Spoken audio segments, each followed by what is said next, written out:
সুরঞ্জিত সেনগুপ্ত। দেশের রাজনৈতিক ইতিহাসে এক বর্ণাঢ্য ব্যক্তিত্ব। একজন দক্ষ সংসদ সদস্য এবং বাকপটু হিসেবে তিনি ছিলেন সুপরিচিত। স্বাধীন দেশের প্রথম সংসদ সহ 4 দশকের প্রায় সব সংসদেই নির্বাচিত হয়েছিলেন তিনি।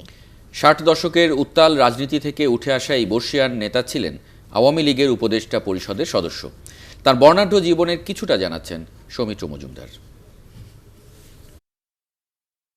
ভাটের মানুষ তাকে 7 বার সংসদ সদস্য নির্বাচিত করেছিলেন।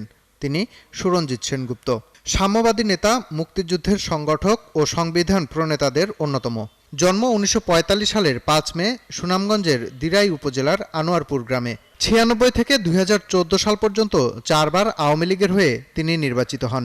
আর 1970 সালে প্রথমবারের মতো ন্যাপ থেকে, 73-এ একতা পার্টি ও 79-তে গণতন্ত্রী পার্টি থেকে নির্বাচিত হন। 70-এ ন্যাপ থেকে নির্বাচিত হয়ে তরুণ সংসদ সদস্য হিসেবে সবার নজর কাড়েন সুরঞ্জিত।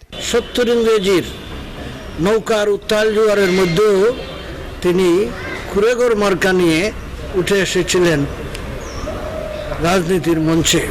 স্পষ্টভাষী ছিলেন, এইটাই উনার অনেকে সহ্য করতে পারত না।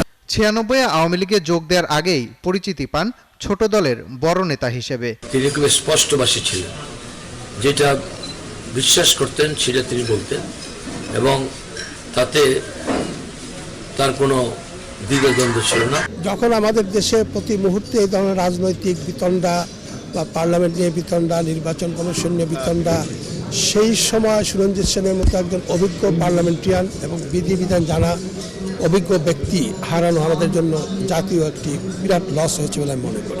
তার ছাত্র জীবন কেটেছে সিলেট ও সুনামগঞ্জে। এরপর 1965 সালে ঢাকা বিশ্ববিদ্যালয় থেকে স্নাতকোত্তর ও আইনে ডিগ্রি নেন। 96 সালে আওয়ামী লীগ ক্ষমতায় এলে প্রধানমন্ত্রীর সংসদ বিষয়ক উপদেষ্টার দায়িত্ব পান তিনি। 2012 সালে রেলমন্ত্রীর দায়িত্ব পেলেও সহকারীর আর্থিক কেলেঙ্কারির কারণে সমালোচনার মুখে পড়তে হয় তাকে। পরে মন্ত্রীর পদ থেকে পদত্যাগ করলেও তা গ্রহণ না করে তাকে দপ্তরবিহীন মন্ত্রী হিসেবেই মন্ত্রিসভায় রাখেন প্রধানমন্ত্রী। জীবনের শেষ দিনটি পর্যন্ত দায়িত্ব পালন করেছেন আইন, বিচার ও সংসদ বিষয়ক সংসদীয় স্থায়ী কমিটির সভাপতি হিসেবে। সেই সাথে ছিলেন আওয়ামী লীগের উপদেষ্টা মণ্ডলীর সদস্য। সৌমিত্র মজুমদার, 71, ঢাকা।